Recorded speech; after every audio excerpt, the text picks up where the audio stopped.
Hello friends, welcome back to GK Prince Academy. तो हम लोग डिस्कस कर रहे थे यूथ बुक के इलाहाबाद हाई कोर्ट के एग्ज़ाम सॉल्व पेपर या प्रीवियस ईयर क्वेश्चन की, और जिसमें हम लोग देख चुके हैं ग्रुप सी का स्टेनोग्राफर का पेपर का। ग्रुप डी का चल रहा था उसमें। अब आज हम इस वीडियो में देखेंगे 2016 का ग्रुप डी परीक्षा, जो कि 20 दिसंबर 2016 को हुआ था। इसके बाद इसमें एक पेपर और बचेगा 2014 का पेपर ग्रुप डी का, उसको भी हम अगले वाले वीडियो में सॉल्व करा देंगे। ठीक है, तो इस तरीके से ये कंप्लीट हो रहा है हिंदी और जीएस का पोर्शन, जो कि 2019 से लेकर 2014 तक का जितना भी group C, stenographer, driver, group D का पेपर हुआ है उस सभी का हिंदी और जीएस कंप्लीट हो चुका है। ठीक है, आने वाला एक वीडियो और आएगा, इसके बाद कंप्लीट हो जाएगा। आप लोग चैनल पेज पर जाए, वहाँ पर प्लेलिस्ट बना दिया, आप लोग को सभी वीडियो मिल जाएंगे, आप लोग आराम से उसको देख सकते हैं। ठीक है, इसके बाद प्रैक्टिस सेट स्टार्ट करेंगे। इंग्लिश का एक पार्ट आ चुका है, जिसमें ग्रुप सी और स्टेनोग्राफर का जितना भी पेपर हुआ है 2014 तक, वो सारा कंप्लीट हो चुका है। एक पार्ट और आएगा जिसमें ग्रुप डी का पेपर का जितना भी हुआ है उसका हम इंग्लिश एक पार्ट एक वीडियो में अलग कंप्लीट करवा देंगे। ठीक है, तो चैनल से जुड़े रहिएगा, चैनल को सब्सक्राइब करें, साथ में बेल आइकन भी प्रेस कर दें, जिससे नया वीडियो अपलोड हो तो आपको तुरंत उसका नोटिफिकेशन मिल जाए, और वीडियो को लाइक करें। ठीक है, तो पहला अगर हम इसमें देखें क्वेश्चन की बात करेंगे तो हिंदी का तो सबसे पहले इसमें जीएस मिल गया, तो जीएस को ही भाग दो में समेटते हैं, इसके बाद देखेंगे हिंदी का। ठीक है, तो पहला क्वेश्चन अगर जीएस के देखें तो आया था, भारत का सर्वोच्च नागरिक सम्मान कौन सा है इनमें से। तो इसमें से अगर देखा जाए तो भारत रत्न जो होता है ये सर्वोच्च नागरिक सम्मान होता है भारत का, तो आंसर डी पार्ट इसका राइट हो जाएगा। और इस सम्मान जो है राष्ट्रीय सेवा के लिए दिया जाता है। इन सेवाओं में अगर देखें तो कला, साहित्य, विज्ञान, सार्वजनिक सेवा, खेल शामिल होते हैं। इसकी स्थापना 2 जनवरी 1954 को तत्कालीन राष्ट्रपति डॉक्टर राजेंद्र प्रसाद के द्वारा किया गया था। सर्वप्रथम भारत रत्न 1954 ईस्वी में doctor Sarvepalli Radhakrishnan, doctor C Rajagopalachari, doctor Chandrasekhara वैकंठ रमण को दिया गया था। ठीक है, प्रारंभ में इस सम्मान को मरणोपरांत देने का प्रावधान नहीं था, यह प्रावधान 1966 में जोड़ा गया।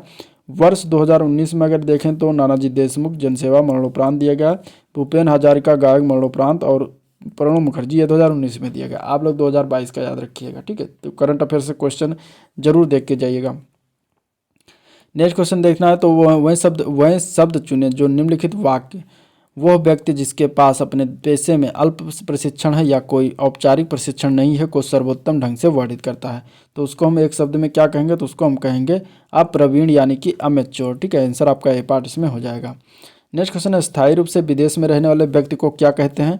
तो स्थायी रूप से अगर विदेश में रह रहा है, स्थायी रूप से परमानेंट, तो उसको हम लोग कहते हैं अप्रवासी। आंसर इसका बी पार्ट हो जाएगा। ठीक है, नेक्स्ट क्वेश्चन अगर देखें तो नर्सरी में बेचे जाने वाले छोटे पौधों को क्या कहा जाता है। तो नर्सरी में बेचे जाने वाले छोटे पौधों को अगर हम देखें, इसमें ऑप्शन देख लिए, श्रब है, हर्ब है, वृक्ष, लता है, बिरवा अथवा पौधा है। तो इसमें से क्या ऑप्शन हो जाएगा। आंसर की बात करेंगे तो आंसर हो जाएगा डी पार्ट। नर्सरी में बेचे जाने वाले छोटे पौधों को बिरवा कहा जाता है, तो आंसर क्या हो जाएगा, डी पार्ट हो जाएगा। ठीक है, और जबकि आमतौर पर मध्यम आकार के छोटे वृक्षों के समूह को झाड़ी कहते हैं। इनकी ऊंचाई 2 से लेकर 8 मीटर तक हो सकती है। नेक्स्ट क्वेश्चन है, शांति के लिए नोबेल पुरस्कार जीतने वाली पहली महिला भारतीय कौन थी। ठीक है, तो पहली भारतीय महिला थी, उनका नाम था Mother Teresa. Answer C part right हो जाएगा। और ये मदर टेरेसा जो थी एक रोमन कैथोलिक नन थी। इन्होंने सन 1948 में स्वेच्छा से भारत की नागरिकता ले ली। सन 1950 में इन्होंने मशीनरी ऑफ चैरिटी की स्थापना कोलकाता में की। इनका उद्देश्य था भूखों, निर्वस्त्र, बेघर, लंगड़े, अंधों, चर्म रोग से ग्रसित आदि लोगों को सहायता करना था, जिसका कोई समाज में स्थान नहीं होता। भारत सरकार ने उन्हें पहले दिसंबर 1962 में पद्मश्री, बाद में 1980 में भारत रत्न से अलंकृत किया। मानव कल्याण के लिए किए गए कार्यों की वजह से उन्हें सन 1979 में जो है नोबेल शांति पुरस्कार से सम्मानित किया गया था। ठीक है, और 9 सितंबर 2016 को वेटिकन सिटी में पोप फ्रांसिस ने मदर टेरेसा को संत की उपाधि से भी विभूषित किया है। अगला क्वेश्चन देखते हैं, the God of small things नामक पुस्तक की रचयिता कौन है। The God of small things नामक पुस्तक की रचयिता है अरुंधति राय। आंसर सी पार्ट इसका राइट हो जाएगा। ठीक है, नेक्स्ट क्वेश्चन है, कोलंबिया स्पेस शटल दुर्घटना में मारी गई भारतीय महिला अंतरिक्ष यात्री कौन थी। तो उसमें उनका नाम था कल्पना चावला। ठीक है, आंसर क्या हो जाएगा, सी पार्ट हो जाएगा। कल्पना चावला का जन्म हुआ था 17 मार्च 1962 को हरियाणा में करनाल जिले में। कल्पना चावला एक भारतीय अमेरिकी अंतरिक्ष यात्री और अंतरिक्ष शटल विशेषज्ञ थी। कल्पना चावला अंतरिक्ष में मारे जाने वाली प्रथम भारतीय महिला थी। वह कोलंबिया अंतरिक्षयान दुर्घटना 1 फरवरी 2003 में मारे गए 7 यात्री दल सदस्यों में से एक थी। नेक्स्ट क्वेश्चन है, हुगली नदी भारत के किस राज्य में बहती है। तो हुगली नदी की अगर हम बात करेंगे तो वो किस राज्य में बहती है, तो ये पश्चिम बंगाल के मुर्शिदाबाद जिले के गिरिया स्थान के पास गंगा नदी की 2 शाखाओं में विभाजित हो जाती है। ठीक है। और भागीरथी नदी गिरिया से दक्षिण की ओर बहने लगती है, जबकि पद्मा जो है दक्षिण पूर्व की तरफ बहती है, फरक्का बराज से बहती हुई बांग्लादेश में प्रवेश करती है। तो यही मुर्शिदाबाद शहर से हुगली शहर तक का गंगा का नाम क्या हो जाता है? भागीरथी, तथा हुगली शहर से मुहावने तक गंगा का नाम हुगली नदी हो जाता है। तो हुगली नदी कोलकाता, हावड़ा, सुंदरबन से भारतीय विभाग से होते हुए बंगाल की खाड़ी में गिरती है। तो हुगली नदी कहाँ पर बहती है? पश्चिम बंगाल में। ठीक है, नेक्स्ट क्वेश्चन देखते हैं। भारत का सबसे बड़ा चाय उत्पादक राज्य कौन सा है? इनमें से अगर देखा जाए तो असम राज्य जो होगा वो चाय उत्पादक का सबसे बड़ा राज्य होगा। असम जो है वो चाय उत्पादक सबसे बड़ा राज्य है। ठीक है। कर्नाटक में काफ़ी सबसे बड़ा उत्पादन होता है कॉफ़ी का, और वर्तमान में मध्य प्रदेश मसालों का सर्वाधिक उत्पादन करता है। ठीक है। Next question. भारतीय सेना के 3 अंग हैं। अब उसमें देखें तो थल सेना, जल सेना और तीसरी क्या है ये बताना। तो थल हो गया, जल हो गया, एक वायु सेना हो जाएगा। तो आंसर आपका इसमें डी पार्ट हो जाएगा, वायु सेना। ठीक है। 3 अंग है, तीनों सेनाओं का प्रमुख जो होता है भारत में वो राष्ट्रपति होता है। नेक्स्ट क्वेश्चन है, महाभियोग की प्रक्रिया के द्वारा किसको जो है उनके पद से हटाया जा सकता है? तो वो होता है राष्ट्रपति। राष्ट्रपति को महाभियोग की प्रक्रिया के द्वारा हटाया जा सकता है। आंसर इसका बी पार्ट हो जाएगा। और ये भारत के संविधान में अनुच्छेद 61 के अनुसार ये जो है वर्णन किया गया है। ठीक है। अगला प्रश्न देखते हैं। अगला क्वेश्चन है, संस्कृत भाषा में लिखी प्रसिद्ध रचना गीत गोविंद के रचनाकार कौन है? तो गीत गोविंद के रचनाकार बताना है कौन लोग हैं। तो उनका नाम है जयदेव। आंसर इसका बी पार्ट हो जाएगा, जयदेव। ठीक है। जयदेव ने गीत गोविंद और रति मंजरी 2 चीज की रचना किया था। दोनों याद रखिएगा। जयदेव ने गीत गोविंद और रति मंजरी। ठीक है। जयदेव जो है उड़ीसा यानी कि उत्कल राज्य के गजपत राजाओं के समकालीन थे। उनके कृत गीत गोविंद को राधा कृष्ण लीला की अनुपम साहित्य अभिव्यक्ति माना गया। गीत गोविंद में संस्कृत भाषा के मधुर संगीतों का जो है संकलन है। नेक्स्ट क्वेश्चन देखते हैं। अगला प्रश्न, दिए गए सादृश्य के आधार पर सही मिलान करना है। धब्बे चीता तेंदुआ से संबंधित और धारियाँ किससे संबंधित हैं? तो इसमें अगर देखा जाए तो जेबरा में धारियाँ होती हैं। तो आंसर डी पार्ट हो जाएगा। धारियाँ जो होता है वो जेबरा से संबंधित है। ठीक है। कर्नाटक के कोलार जिला में किसके खदानों के लिए प्रसिद्ध है? तो कर्नाटक का कोलार जिला जो है वो सोना के खदानों के लिए प्रसिद्ध है। तो आंसर इसका जो है सी पार्ट हो जाएगा, सोना। ठीक है। कोलार जिला सोने की खदानों के लिए प्रसिद्ध है। अभ्रक उत्पादन में भारत का पहला स्थान है और कोयला उत्पादन में भारत जो है तीसरे स्थान पर आता है। नेक्स्ट क्वेश्चन, 2014 के राष्ट्रमंडल जो है किस खेल से संबंधित है? किस खेल में हुआ था, किस शहर में हुआ था? 2014 का राष्ट्रमंडल पूछा गया। करंट अफेयर से संबंधित क्वेश्चन, आप लोग करंट अफेयर जरूर पढ़ के जाएगा। 2014 को हुआ था ग्लासगो में। 2018 का राष्ट्रमंडल खेलों का आयोजन गोल्ड कोस्ट क्वींसलैंड ऑस्ट्रेलिया में 4 अप्रैल से 15 अप्रैल 2018 के मध्य हुआ। ठीक है। तो ये याद रखिएगा। नेक्स्ट क्वेश्चन देखते हैं। तो किस ग्रह को लाल ग्रह कहा जाता है? तो इसमें अगर देखें इसमें से तो आंसर इसका सी पार्ट हो जाएगा। मंगल ग्रह को जो है लाल ग्रह कहा जाता है। ठीक है। नेक्स्ट क्वेश्चन है, अभिनव बिंद्रा इनमें से किस खेल से संबंधित है या संबद्ध रखते हैं? अभिनव बिंद्रा की अगर हम बात करेंगे तो ये निशानेबाजी से संबंधित है। आंसर इसका ए पार्ट हो जाएगा, निशानेबाजी। ठीक है। इन्होंने 10 मीटर एयर राइफल स्पर्धा में भारत के प्रमुख ये निशानेबाज हैं। 2008 के बीजिंग ओलंपिक में इन्होंने व्यक्तिगत स्पर्धा में स्वर्ण पदक जीतकर व्यक्तिगत स्वर्ण पदक जीतने वाले प्रथम भारतीय खिलाड़ी बन गए हैं। ठीक है। तो और इन्हें 2009 में भारत सरकार द्वारा पद्म भूषण अवार्ड से भी सम्मानित किया गया। नेक्स्ट क्वेश्चन है, एक नदी प्रवाह के निचले तल को क्या कहा जाता है? तो नदी प्रवाह के निचले तल को कहा जाता है नदी तल यानी रिवर बेड कहा जाता है उसको। आंसर सी पार्ट हो जाएगा। आंसर क्या हो जाएगा आपका इसमें? सी पार्ट हो जाएगा। ठीक है। मानव नाखूनों में मौजूद प्रोटीन होती है, कौन सी प्रोटीन होती है? तो मानव नाखून में केराटिन प्रोटीन होती है। तो आंसर बी पार्ट हो जाएगा, केराटिन। नेक्स्ट क्वेश्चन देखते हैं। तो हवा में जलीय अणुओं के साथ मिलकर सल्फर डाइऑक्साइड और नाइट्रोजन ऑक्साइड का किसका निर्माण करते हैं? तो इसका अगर हम बात करेंगे तो अम्लीय वर्षा का निर्माण करते हैं। आंसर इसका ए पार्ट राइट हो जाएगा। ठीक है। अम्लीय वर्षा। आंसर क्या हो जाएगा? ए पार्ट राइट हो जाएगा, अम्लीय वर्षा। नेक्स्ट क्वेश्चन देखते हैं। महासागरों में टैंकर नौकाओं और महासागर में जो है टैंकर नौकाओं यानी कि जिसको बजरा कहते हैं। ठीक है। पाइपलाइनों और इसके बाद रिफाइनरी ड्रिलिंग रिंग्स भंडारण सुविधाओं के तेल के आकस्मिक रिसाव को क्या कहते हैं? तो उसको कहा जाता है तेल अधिप्लावन। ठीक है। आंसर क्या हो जाएगा? बी पार्ट हो जाएगा, तेल अधिप्लावन। तो आंसर इसका क्या हो जाएगा? बी पार्ट, तेल अधिप्लावन। नेक्स्ट क्वेश्चन है, प्लास्टिक से धरती प्रदूषित होती है क्योंकि ये होते हैं, ये क्या होते हैं? तो ये अगर हम बात करें तो ये नॉन बायोडिग्रेडेबल होते हैं, डिग्रेडेबल होते हैं। तो आंसर आपका इसमें डी पार्ट हो जाएगा। ठीक है। अगर इसमें बात करें तो एक बायोडिग्रेडेबल सामग्री को एक ऐसी सामग्री के रूप में परिभाषित किया जा सकता है जिसे बैक्टीरिया या अन्य प्राकृतिक जीवों द्वारा विघटित किया जा सकता है और प्रदूषण में नहीं जोड़ा जा सकता, जैसे कि खाद्य सामग्री, मानव अपशिष्ट, बूचड़, खाने का कचरा शामिल है। जबकि नॉन बायोडिग्रेडेबल सामग्री को एक प्रकार से पदार्थ के रूप में परिभाषित किया जाता है जिसे प्राकृतिक जीवों के द्वारा नष्ट नहीं किया जा सकता और प्रदूषण स्रोत बन जाते हैं, जैसे कि प्लास्टिक है। अधिकांश अकार्बनिक अपशिष्ट बायोडिग्रेडेबल हैं, जो कि ये क्या होते हैं, नॉन बायोडिग्रेडेबल, यानी कि ये गलते नहीं हैं, ऐसे पड़े रहते हैं। नेक्स्ट क्वेश्चन है, दिए गए विकल्पों में से ऑस्ट्रेलिया की राजधानी को पहचानना इनमें से। तो ऑस्ट्रेलिया की राजधानी की अगर हम बात करेंगे तो कैनबरा है, आंसर इसका बी पार्ट राइट हो जाएगा, कैनबरा। ठीक है, नेक्स्ट क्वेश्चन देखते हैं। तो तेलंगाना राज्य में स्थित नागार्जुन सागर बांध को किस नदी पर बनाया गया है इसमें से? तो कृष्णा नदी पर बनाया गया, आंसर डी पार्ट हो जाएगा, कृष्णा नदी। ठीक है, नागार्जुन सागर बांध परियोजना जो है तेलंगाना, भारत के तेलंगाना राज्य की स्थित एक प्रमुख नदी घाटी परियोजना है। ये कृष्णा नदी पर स्थित है और इस बांध से निर्मित नागार्जुन सागर झील जो है दुनिया की तीसरी सबसे बड़ी मानव निर्मित झील है।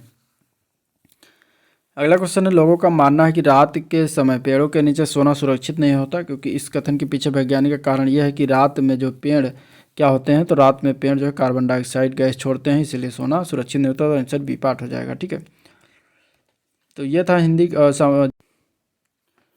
तो पहला क्वेश्चन अगर देखें तो आगरा में देखने योग्य स्थान, रेखांकित शब्द का शब्द बताना है, देखने योग्य। इसको अगर हम बात करें तो इसको एक शब्द में दर्शनीय कह सकते हैं, आंसर इसका बी पार्ट हो जाएगा, दर्शनीय। ठीक है, 100 वर्षों का समय को क्या कहते हैं? तो 100 वर्षों के समय को कहा जाता है शताब्दी, आंसर इसका ए पार्ट हो जाएगा, शताब्दी। देश विदेश से घूमने वाले जो कश्मीर पहुंचे, रेखांकित में एक शब्द, देश विदेश से घूमने वाले, इसको हम एक शब्द में क्या कह सकते हैं? तो इसको हम कह सकते हैं पर्यटक, आंसर सी पार्ट हो जाएगा।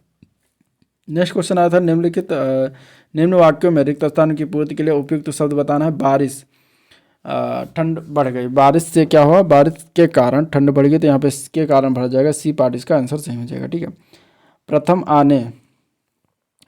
आने डैश मैंने कठिन परिश्रम किया, यहाँ पे क्या भर दें? यहाँ पे प्रीपोजिशन, तो यहाँ पे के लिए। ठीक है, प्रथम आने के लिए मैंने जो है कठिन परिश्रम किया, तो आंसर इसमें डी पार्ट भरा जाएगा। नेक्स्ट क्वेश्चन देखते हैं। तो शिक्षिका ने बताया कि कल छुट्टी है, यहाँ पे क्या भर दें? तो यहाँ पे की भरा जाएगा, आंसर बी पार्ट राइट हो जाएगा। ठीक है, ये 2016 का पेपर है, तो उस तरीके से क्वेश्चन पूछा गया था, बहुत इजी पूछा था। निम्नलिखित में से कौन सा वाक्य अर्थ की दृष्टि से सही है? इसमें से अगर देखा जाए तो मैं रात भर जागा, ये अर्थ की दृष्टि से सही है, आंसर इसका ए पार्ट हो जाएगा। ठीक है, हम रात भर जागा, ये गलत है, मैंने रात भर जागा, ये भी गलत है, हमने रात भर जागा, ये भी गलत है। नेक्स्ट क्वेश्चन देखते हैं। निम्नलिखित वाक्यों में से क्रिया संबंधित शुद्ध वाक्य बताना, इनमें से क्या हो जाएगा?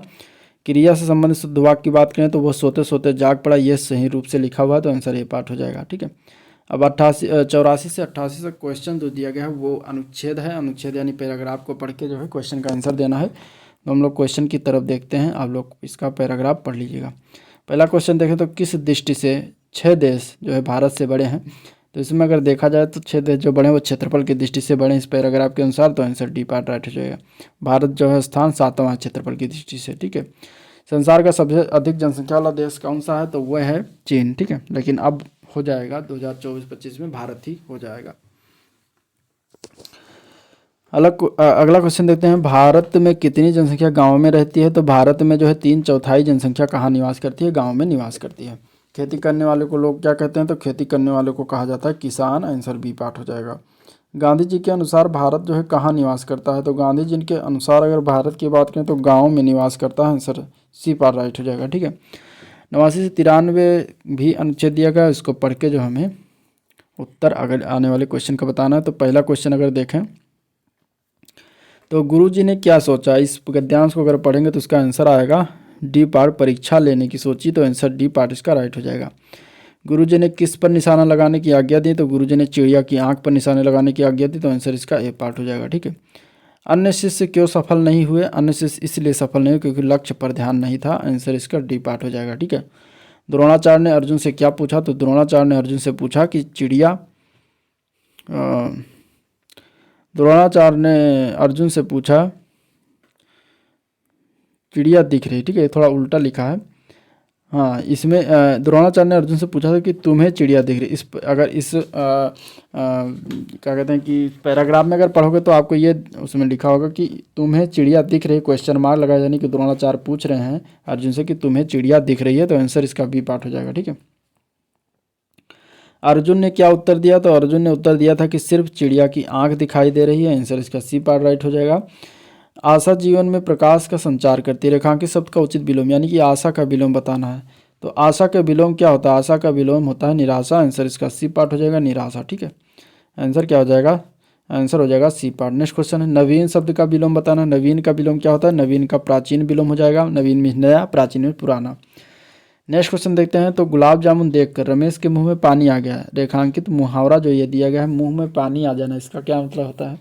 इसका मतलब लालच होना। आंसर सी पार्ट हो जाएगा। ठीक है, अंगूठा दिखाना, इसके मुहावरे का क्या अर्थ होता है? तो अंगूठा दिखाने का मुहावरे का अर्थ होता है धोखा देना। आंसर बी पार्ट हो जाएगा। ठीक है, ना कि सहमत होना या जीत जाना, उत्तीर्ण होना, ये सब नहीं होता। अगला क्वेश्चन है, जबकि जलेबी में मिठास अधिक है। रेखांकित सब मिठास का हमें विशेषण बताना है। मिठास का विशेषण की बात करेंगे तो मीठा हो जाएगा। आंसर इसका सी पार्ट हो जाएगा, मीठा। ठीक है, अगला क्वेश्चन है, बारिश के कारण नदी का बहाव तेज हो गया। नदी शब्द जो रेखांकित है, इसका हमें बहुवचन बताना है। तो नदी शब्द का बहुवचन क्या होता है? नदियों होता है। यहाँ पे आंसर इसका बी पार्ट हो जाएगा। माँ सोने के गहने बनाने वाले के पास गई। रेखांकित जो अंश है सोने के गहने बनाने वाले, इसके लिए एक शब्द बताना। तो जो सोने के गहने बनाते उसको क्या कहते हैं? उसको कहते हैं सोनार। आंसर इसका क्या हो जाएगा? आंसर हो जाएगा सी पार्ट, सोनार। ठीक है, तो ये था आज का ओवरऑल वीडियो जिसमें हम लोगों ने डिस्कशन किया। अगर वीडियो पसंद आया तो लाइक करिए, फटाफट इस चैनल को सब्सक्राइब कर दिया अभी तक सब्सक्राइब नहीं किया है, साथ में बेल आइकन को भी प्रेस कर दीजिएगा जिससे कि नया वीडियो अपलोड हो तो आपको तुरंत उसका नोटिफिकेशन मिल जाए। ठीक है, और शेयर करना मत भूलिए, फटाफट शेयर कर दिया। लोग शेयर ना करते हैं, ना ही लाइक करते हैं, ना ही सब्सक्राइब करते हैं। तो ये कम से कम कर दीजिए, आपका इसमें कोई पैसा नहीं लगता, बस हमें थोड़ा सा प्रोत्साहन मिलता है। ठीक है, आगे वीडियो बनाने के लिए। तो लाइक शेयर सब्सक्राइब करते रहिए और वीडियो को देखते रहिए और तैयारी करते रहिए। आज के लिए इतना ही, मिलते हैं नेक्स्ट वीडियो में, तब तक के लिए थैंक यू।